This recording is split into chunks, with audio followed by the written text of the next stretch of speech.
production capacity has plateaued. So the shell capacity has gone up. They're producing more long-range missiles, both Caliber air-launched and Iskander. It's providing more equipment to the front, perhaps not well-beating, but good enough in the sort of lower quality army you've got. The problem they've got, the real problem for the Russians is, can they go beyond this? This sort of semi-mobilization of the state has brought it to a certain level, and it's sort of maybe grinding a victory out now. But to go to reconstitution, you're going to have either massive investment, massive enlargement to replenish all this stuff that's been lost. Hello and welcome to Frontline with me, Philip Ingram. Now, today we're very privileged to be talking to John Foreman, CBE. John is former UK defence attaché to Moscow and Kyiv, worked in Washington, D.C., in NATO and with the EU. He's been banned by Russia, congratulations, John, and decorated by Ukraine. Congratulations once again. But you're also an Associate Fellow of Chatham House. John, welcome back to Frontline. Hello, Philip.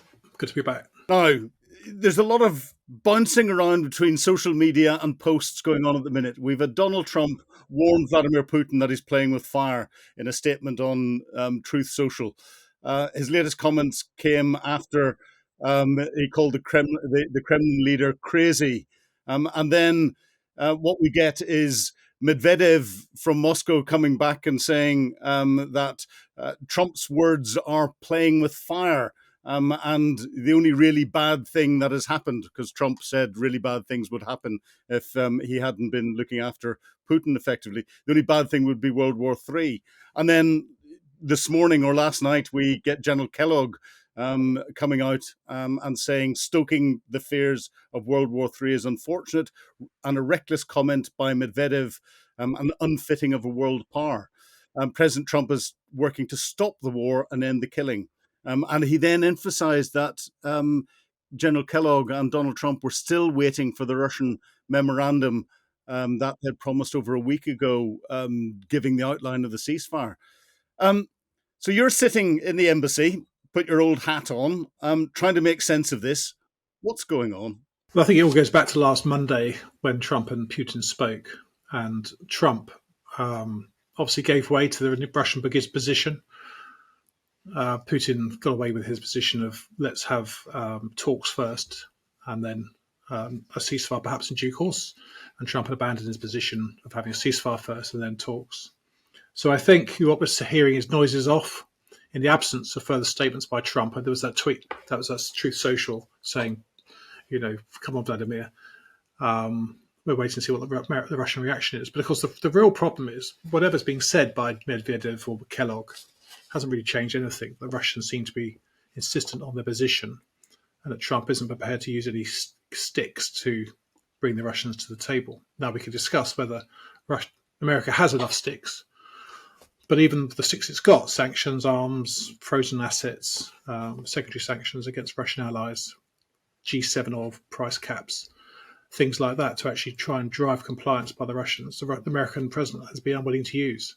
So even in his tweet, he was talking about things would be a lot worse if I hadn't been president. Well, not for Ukraine. Things are pretty bad for Ukraine. So we'll have to see whether, the proof is in the pudding. Irrespective of all the rhetoric, I would say, are the Russians serious? And we'll see that whether they come up with a memorandum, what's their negotiating position. And in the meantime, I think the Ukrainians are sitting there saying, well, we'll stay close to the Americans. We'll let it all play out between Russia and America and not get in the middle. Yeah, well, it's interesting. So trying to drill into the Russian psyche and work out where Putin is coming from, because you've actually been there in Moscow. You've worked into Russian government. You've interacted with all of these sort of individuals at different levels. Give us a sense for how Putin's team works. Who will be briefing him? Does he actually listen to his military advisors, his political advisors, or does he only get really what he wants to hear? I think the centre of all power is a presidential administration. What we've seen over the last 20 years is a consolidation of power into the presidential administration, away from the ministries. So the ministries tend to be doers, not thinkers, and the thinking and the strategy is done by the presidential administration. And that's clear where the positions come from. Putin in 2022 one sat down, wrote out his long essay about Ukraine. That sort of set the justification for the war. It was his decision to set the demands on NATO and on the US and on Ukraine before the war. It's been the presidential administration who have been, and the president himself, sticking to the demands and not making any concessions. And it's people like Ushakov, and people like Peskov, the spokesman and the national security advisor, effectively. They're the people I really listen to. I'd have less time for people like Lavrov, Balyusov, and others outside, actually in a core. And the other problem is you have two forms of government. You have the visible form of government, presidential administration, the Duma, courts, MOD. And you have the informal side of government, which is business, criminality, security services, long friendships going back to St. Petersburg. So it's always very hard to discern intent. And that was one of the problems we had in Moscow before the war, is actually what did the Russians really want? What was their intent?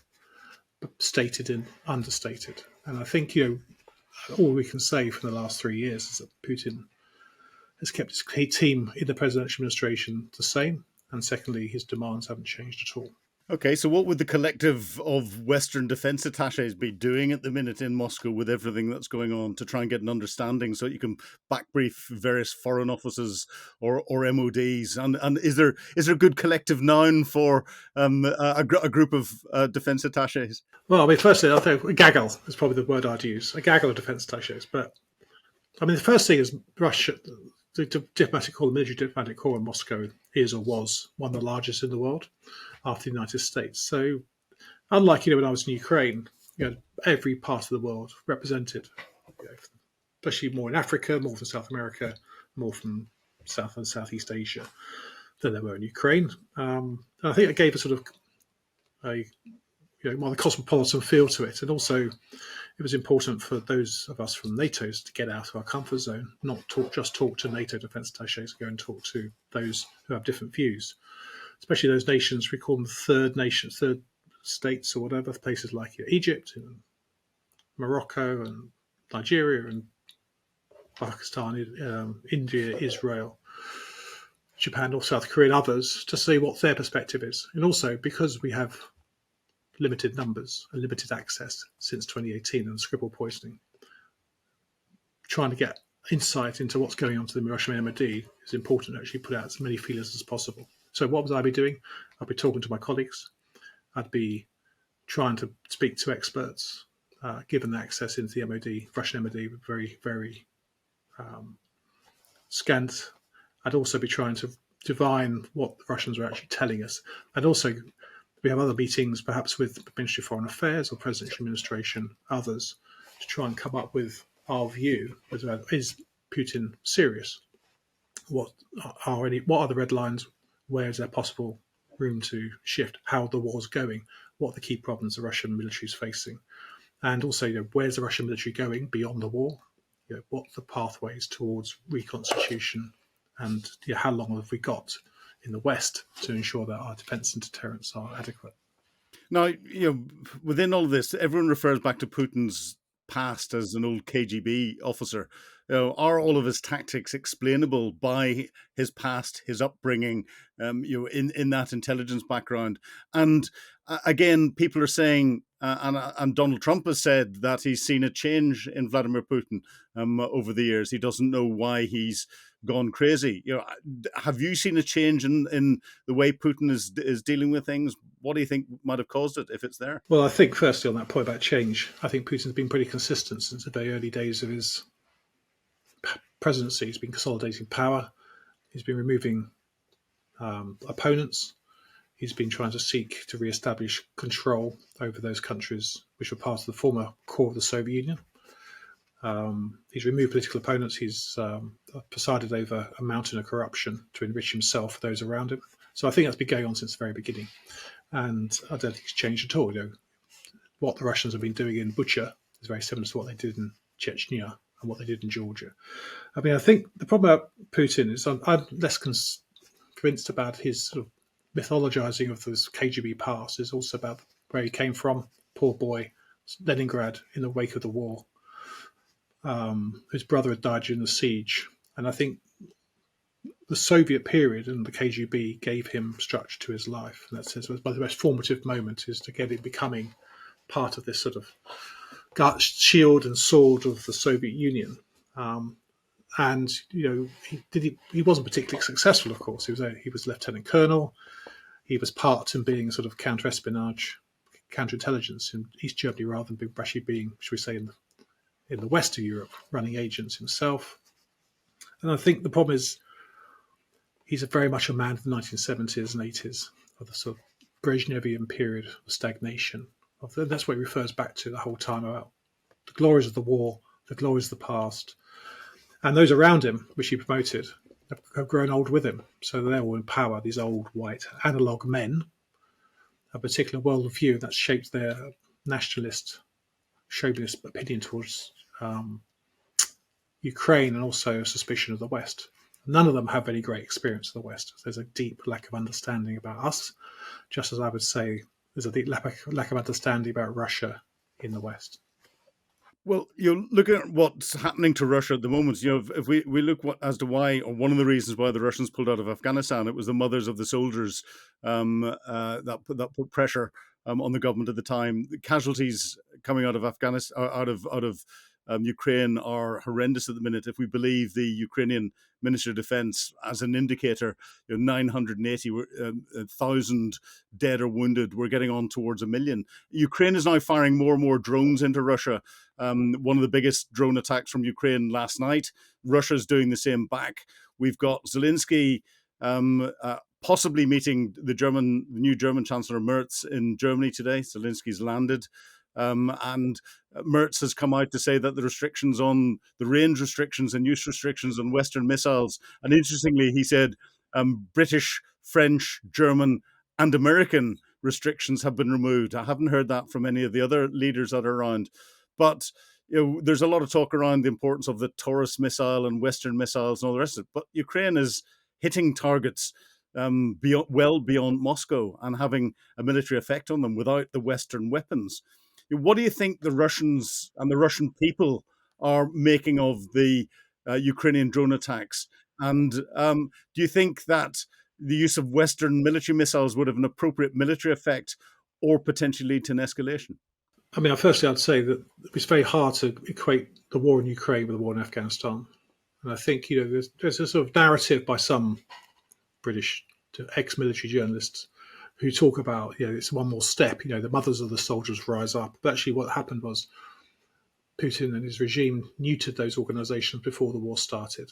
So they'd be declared foreign agents or they'd be marginalized and closed down. So I think the difference is that the presidential administration or the Russian government has been quite carefully managing the war in terms of knowledge of casualties, knowledge of how it's going, and preventing soldiers coming back into society at large numbers so far by keeping them in the field. So the past is not prologue necessarily.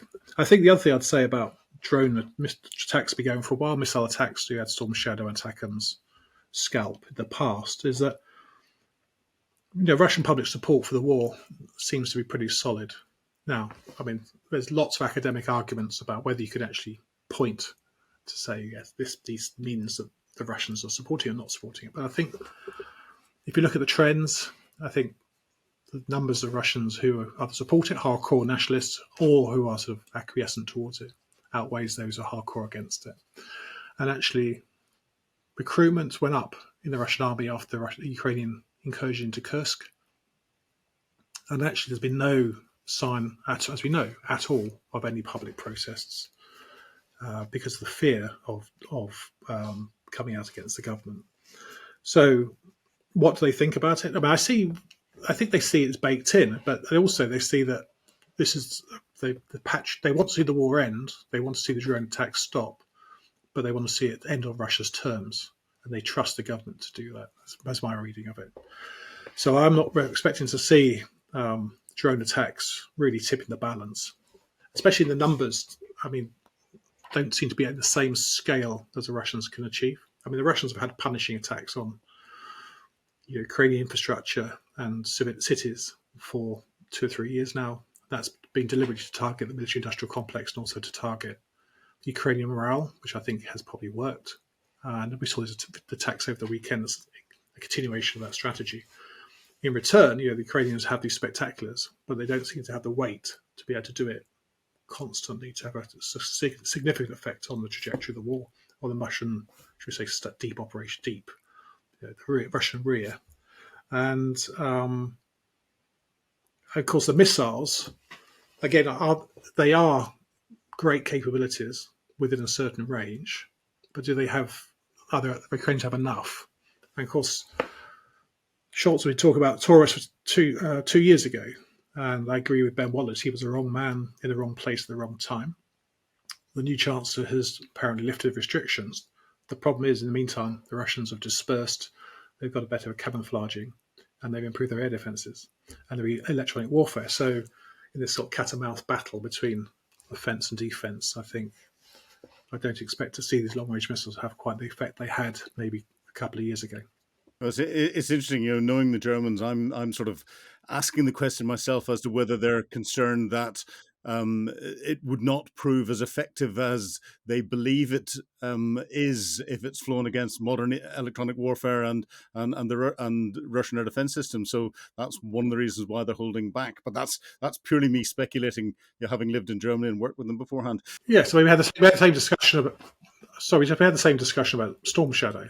Is that Storm Shadow's effectiveness was very good, and then maybe the Russians did things, and then there was countermeasures to adapt to those changes. So I think that's been going on. But again, I don't think there's many Storm Shadow left. I don't think there's many Scalps left. I don't think there's many Attackams left, because I think they haven't been supplied in large numbers, irrespective numbers of German missiles. And I think the second part of your question was, is it going to exacerbate the situation? And I said to somebody else, Russia's been murdering Ukrainians, civilians in their cities for 3 years, over 3 years now. Russia entered this war, as Bomber Harris once said, with a sort of strange misapprehension that they could bomb Ukraine can't bomb Russia. The difference is that Ukrainians go after military targets or dual-use targets, whereas the Russians go after sort of indiscriminate bombing of cities.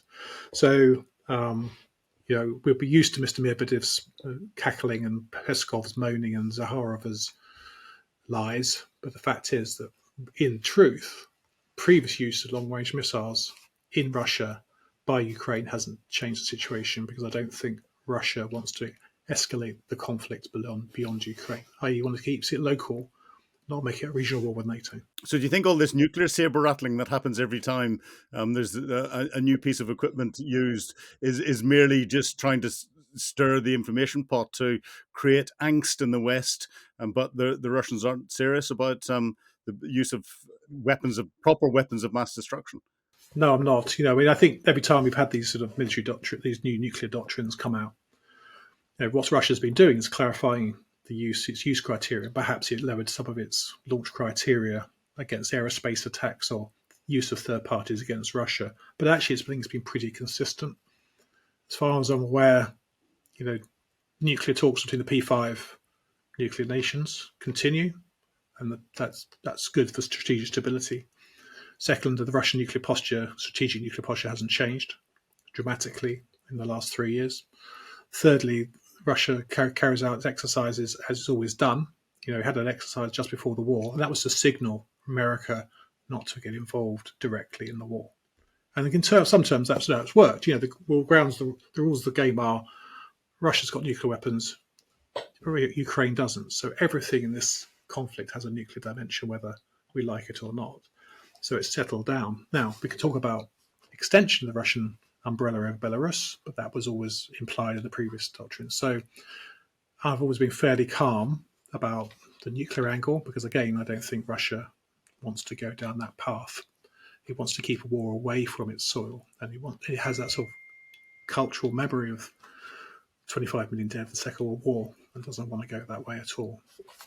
No, interesting. But Russia is, if we're to believe some of the reporting, preparing for an offensive into Ukraine from the north to create, as we keep hearing Russian commentators, I think Lavrov has said it and Peskov has said it, a buffer zone. And then there's the definition of what a buffer zone is. And one of the maps I saw is 99% of Ukraine as a buffer zone, which is Russia's previous objective anyway. And then we hear rumblings about Belarus, Russia trying to bring Belarus back into the conflict or into the game. Is this all bluster, or do you think Russians could generate sufficient combat power to mount a credible operation from the north? And if they can do that, why are they not putting it into what they're doing in the east?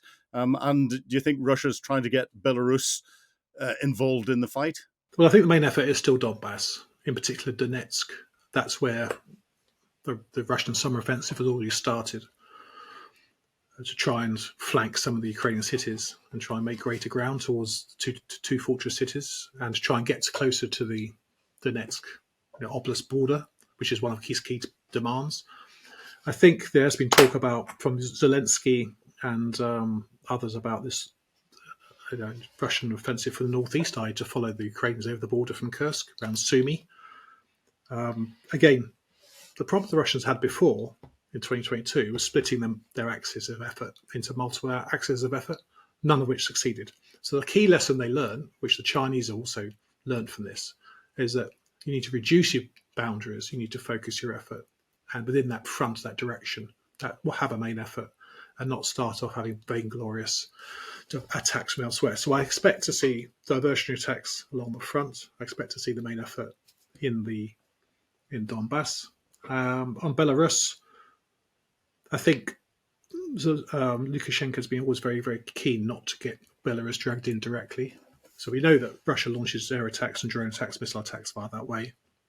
And also, by maintaining forces there diverts Ukraine. They can't send them all to the east. They have to keep troops along that border, which actually has been pretty quiet over the last 2.5, 3 years. The difference, of course, is Zapad, which is coming up. And I think some commentators see this as like a rehearsal about annexation of Belarus or attacking Lithuania. I think that is not what this exercise is about. I think it's a part of Russia trying to signal to the West it has credible Russian deterrence and defences along its western border. Now, we talk about a lot about Russia's tactical forces and its capability, but it's now reported it's relying on between 60 and 80% of its ammunition and artillery ammunition coming from North Korea. We're seeing artillery pieces now coming in from North Korea. It relied on Iran for its drone technology.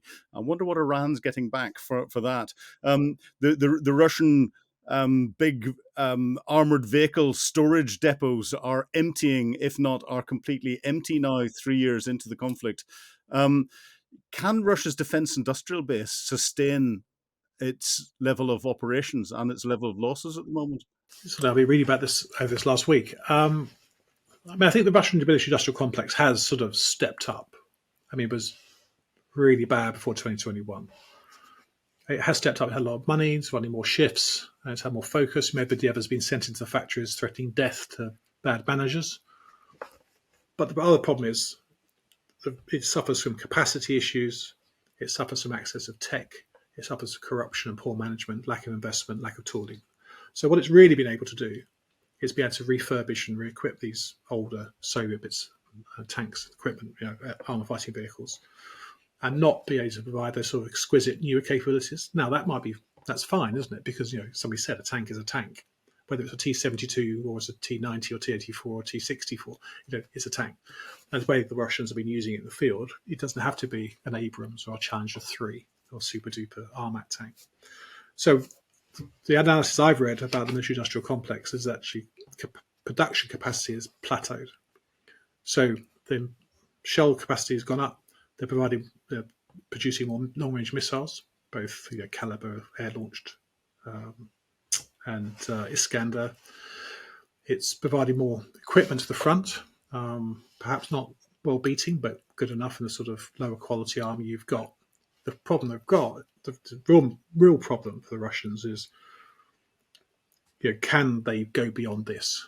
This sort of semi-mobilization of the state has brought it to a certain level. and it's sort of maybe grinding a victory out now.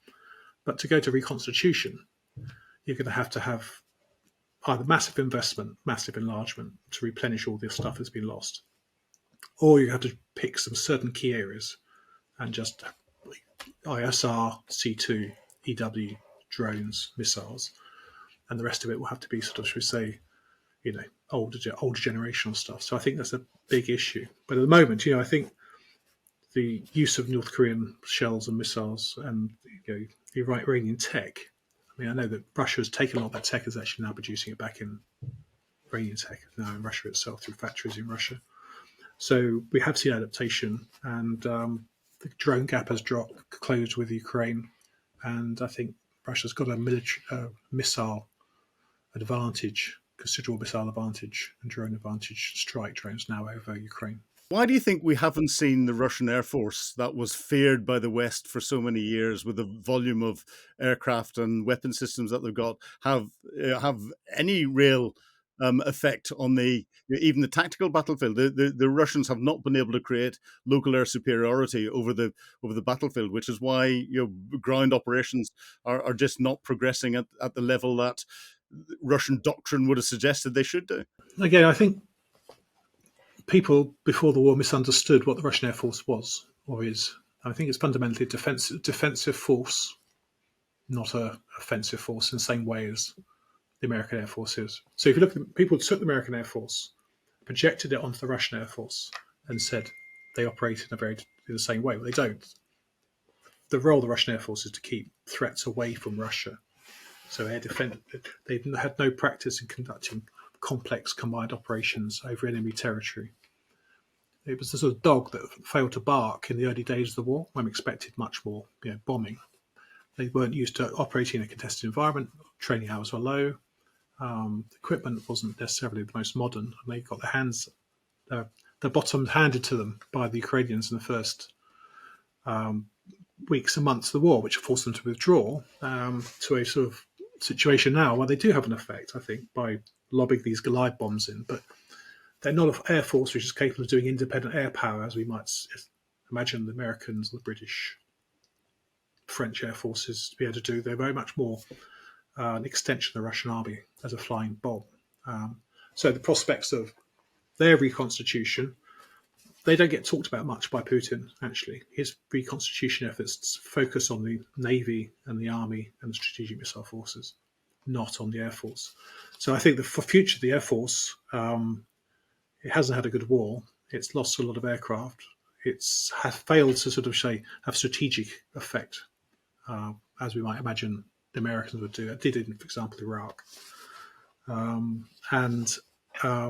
It's been, as I say, rather disappointing, I think, to the Russians. I think the Russians will pick that up as a lesson, because that's one thing they're very good at. But as we're coming to the end here, do you see a ceasefire anytime soon? Do you see a peace agreement coming anytime soon, or is there still a lot of war to be fought out before both sides will sit down and deal with that? And what are the levers that can put on Putin?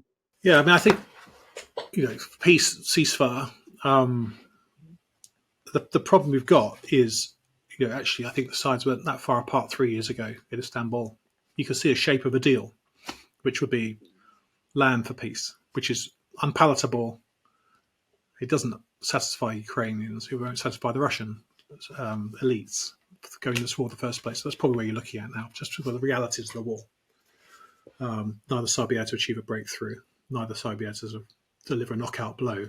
So Ukraine can defend but can't throw the Russians out. The Russians can attack but can't defeat Ukraine. So that's been where I think things have been going for the last year. The problem, of course, is getting to that peace, quote unquote, or ceasefire after 3 years of bloodshed and war crimes and rapes and disappearances by Russia on Ukrainians is to be extremely difficult. So I think if the Russians came back with their memorandum with a sensible proposal, it's more likely.